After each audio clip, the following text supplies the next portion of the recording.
धन सुख देता है, आनंद नहीं देता है। आनंद तो अध्यात्म देता है। मनुष्य आज सोच रहा है हम धन के बदौलत सब कुछ कर लेंगे, dinner set, sofa set, table set, mobile set, TV set, mind up set. आप ईश्वर के ऐसे नेक संतान हैं जो जब भी जागो तभी सवेरा। साध्य और साधन होता है तो सुख और आनंद में अंतर है। जो छोटा सा पैकेट में लेके डायनामाइट चल रहे हैं वो बर्बाद कर रहा है आप ही को। साधना किसकी? अपने जीवन देवता की साधना, आराधना। साधना, स्वाध्याय, संयम, सेवा। हम अच्छा बनेंगे और दूसरे को अच्छा बनाएंगे। Be and make. सुनाइए, दुनियादारी की बात सुनाइए।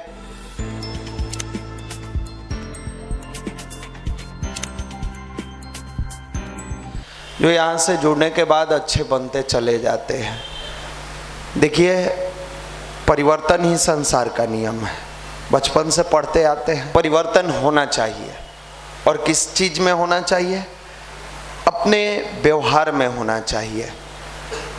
आप इतना छोटा बच्चा नहीं है कि आपको अब हर दिन समझाया जाए। युवा मंडल में आते हैं तो कम से कम इस बात का संकल्प जरूर लीजिए कि हमारा पढ़ाई ईमानदारी से हो। हम जो भी कार्य करने के लिए आए हैं, देखिए, कार्य को भार समझ के करिएगा तो जिंदगी में सफलता दूर होती चली जाएगी।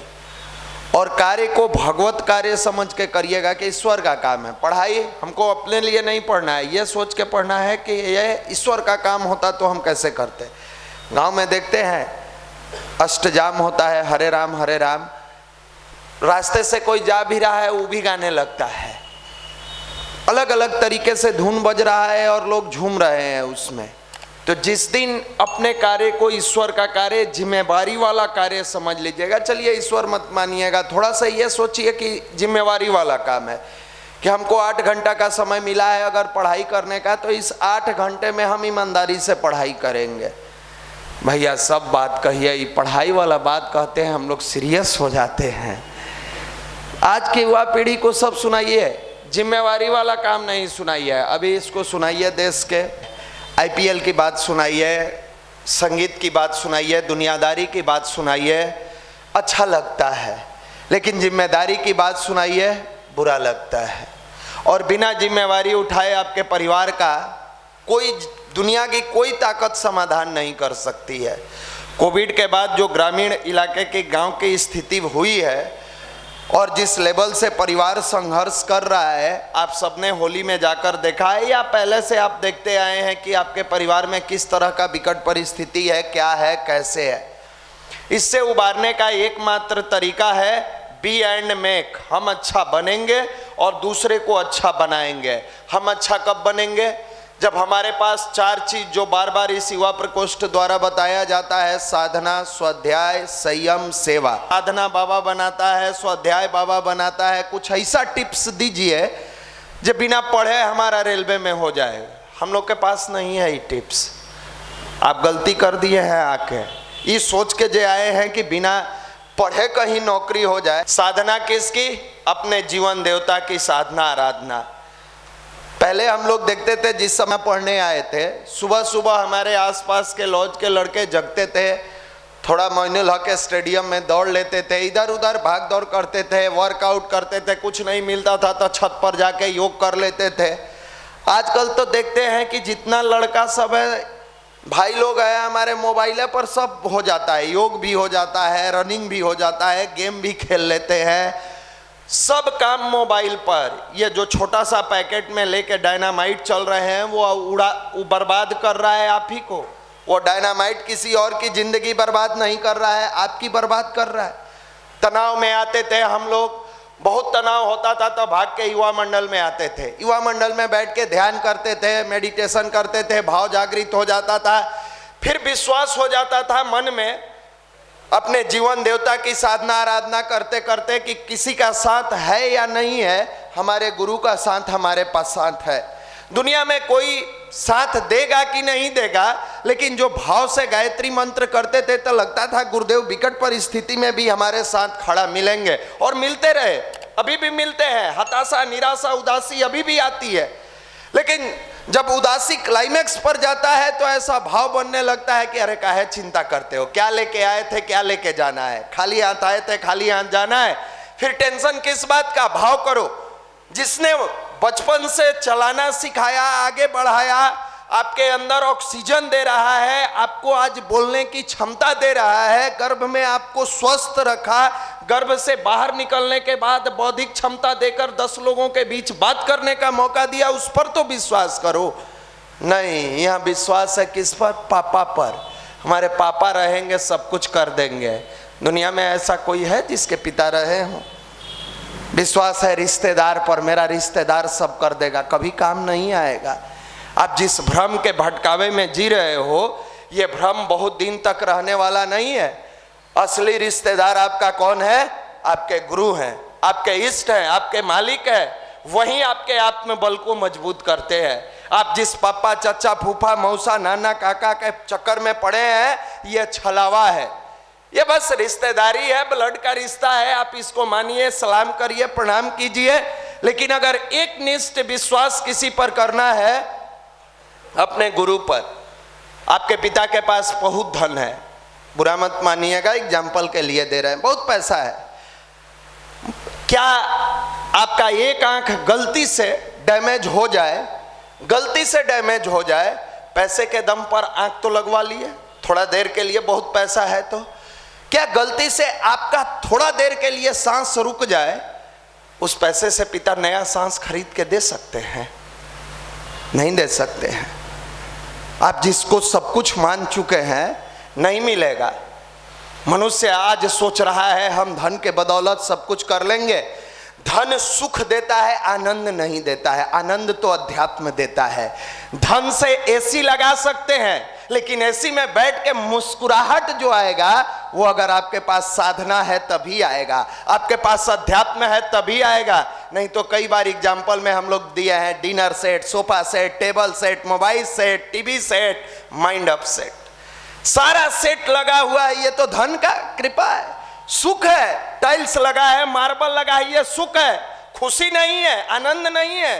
खुशी तो तब मिलता है जब आप भगवान की भक्ति करते हो पूरे भाव से, 20 मिनट ध्यान करके, और जैसे ही साष्टांग गुरु के चरण में गिर के कहते हो, हे मालिक, न मैं रहूं न मेरी आरजू रहे, बस तू रहे, तेरी आरजू रहे, लगता है दुनिया जीत लेंगे। इसको आनंद कहते हैं, इसको खुशी कहते हैं। तो सुख और आनंद में अंतर है। कई लोग सुख को ही सोचते हैं आनंद है। नौकरी होना आपके जीवन का सुख है कि हमारा नौकरी हो गया, लेकिन नौकरी होने के बाद क्या आनंद मिल रहा है? नहीं मिल रहा है। बहुत सारे लोग इसमें हैं जो नौकरी कर रहे होंगे, उनसे पूछिए, नौकरी नहीं हुआ था, नौकरी हो जाता भैया तो मजा आ जाता। सुख की तलाश में मेहनत कर और नौकरी मिल गया। अब उनसे पूछिए, सुख तो मिल गया, आनंद आ रहा है? डेली ड्यूटी जाना पड़ रहा है, बॉस भी ऊपर से टोचन दे देता है। भैया, मामा के बेटी के शादी था, छुट्टी मांगने गए, नहीं दिया। उस दिन काम में मने नहीं लग रहा था, कहां से लगेगा? आप उसी को सब कुछ मान लिए थे। साध्य और साधन होता है, साधन को साध्य मत मानिए। हमेशा सब कुछ करते हुए गुरु कृपा, गुरु पर विश्वास, गुरु का आशीर्वाद लेते रहिए, जीवन शानदार रहेगा। माँ बाप भी आजकल सोच रहे हैं उसको पिला दें। 90%, 80%। जिस समय बच्चे को बचपना में प्यार मिलना चाहिए, उस समय उसको होली के बाद आने का मन नहीं था। हॉस्टल में धक्का मार के पहुंचा दिया गया, जाओ हॉस्टल में, वहीं रहना, वहीं पढ़ना, 99%, 100% नंबर लाना। पता नहीं क्या हुआ, कैसे हुआ, पेपर में दिया हुआ था, 3रा क्लास का बच्चा सुसाइड कर लिया। हम वैसे पेरेंट्स से निवेदन करते हैं कि एक छोटे से कागज के टुकड़ा जिस पर मार्क्स अंकित होता है, नंबर अंकित होता है, उस छोटे से टुकड़े के लिए अपने जिगर के टुकड़े को मत बर्बाद कर दीजिए, उसको मत बर्बाद कीजिए, उसके अंदर संस्कार भर दीजिए। आप जितना प्रेशर बनाते हैं, पढ़ो पढ़ो पढ़ो, उसका 1/10वां भाग भी 1/10 प्रेशर बना दीजिए कि थोड़ा सा ईश्वर का ध्यान करो, थोड़ा सा गायत्री मंत्र का ध्यान करो। मुझे नहीं मालूम कि वो 100% नंबर लाएगा कि नहीं लाएगा, लेकिन ये गारंटी के साथ कह सकते हैं कि वो जीवन में कभी असफल होकर नहीं जिएगा, कभी असफल नहीं होगा। और इसीलिए आपको खींच के उस लॉज से, उस हॉस्टल से, इतने दूर से यहाँ युवा प्रकोष्ठ में बुलाया जाता है। वरना क्लास में भी जा रहे हैं तो न जाने आजकल क्लास का माहौल क्या बना हुआ है। जिस शिक्षक के बारे में लिखा गया है, हमारे गुरु ने लिखा है, अध्यापक है युग निर्माता, छात्र राष्ट्र के भाग्य विधाता। उस शिक्षक के पास जाके आप शायरी, चुटकुला, और आपको भी मजा आ रहा है, आप भी वैसे ही ढूंढते हैं। आपको सीरियस टीचर नहीं चाहिए, सीरियस गार्जियन नहीं चाहिए, पढ़ने वाला लॉज नहीं चाहिए, पढ़ने वाला माहौल नहीं चाहिए, पढ़ने वाले ग्रुप के अच्छे बच्चे नहीं चाहिए। आपको भी उसी तरह का टीचर, उसी तरह का लॉज, उसी तरह का माहौल चाहिए जहां हम मोबाइल देखें, क्रिकेट देखें, आईपीएल देखें, वर्गल बातें करें, अश्लीलता में डूबे रहे, हंसते रहे, मुस्कुराते रहे। और यहां से समझाया जाता है तो आपको समझ में नहीं आता। वहीं उचक्का दोस्त जो आपको भटका के उस शिक्षक के पास, उस लॉज में, उस हॉस्टल में, उस जगह ले गया जहां जाने के बाद आप केवल मुस्कुराते हो, अपने सब्जेक्ट को मजबूत नहीं बनाते हो, केवल टाइम पास करते हो, अपने जीवन के बारे में कभी नहीं सोचते हो, केवल क्रिकेट से लेके नेट, इंटरनेट की दुनिया में अपने मनपसंद चीजों को देखते हो। कभी माँ बाप की पसंद याद नहीं आती कि घर से भेजते समय माँ ने सीने से लगा के आशीर्वाद देते हुए कहा था, बेटा जाओ, पापा का इज्जत रख लेना। जिसको अपनी इज्जत की परवाह नहीं, वो अपने बाप की इज्जत का क्या परवाह करेगा। इसी को ठीक करता है ये युवा प्रकोष्ठ, इसी को सुधारता है, आपसे आपका दर्शन कराता है कि आप कौन है। आप भुला गए हैं हम फराले गांव के अमुक के बेटा है, नहीं, आप ईश्वर के ऐसे नेक संतान हैं जो जब ही जागो तभी सवेरा। जब से आप चाह लीजिएगा, दुनिया में कोई माई का लाल पैदा नहीं हुआ है जो आपको आगे बढ़ने से रोक दे, लेकिन आप भी उसी दुनिया में लिपटे हुए, उसी मकड़ा की जाल में फंसे हुए। मकड़ा को देखे होइएगा, घर में जाल बुनता है और बुनते बुनते एक दिन उसी में मर जाता है, उसी में उलझ जाता है और उसी में मर जाता है। वही स्थिति आपकी है, वही स्थिति है। आप अपने द्वारा जाल बुन रहे हो और एक दिन उसी में मरना, मतलब बेरोजगार आए, बेरोजगार लौट जाइएगा। और तब कहिएगा युवा प्रकोष्ठ में गए भी थे, भैया लोग समझाते भी थे, पापा भी समझाते थे, मम्मी भी समझाती थी, हमने कर नहीं पाया।